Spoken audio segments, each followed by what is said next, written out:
पिंड दा बाबा लोगों को इकट्ठा करके रो रो के कहता था, मिनू रसूलां नाल प्यार है, मिनू रसूलां नाल इश्क है, मिनू रसूलां नाल मुहब्बत है।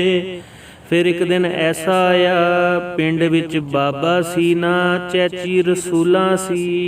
इसे लई कहंदे ने पुत्रो मेरे जवानों, बाबियां दियां गल्लां गौर नाल सुनिया करो।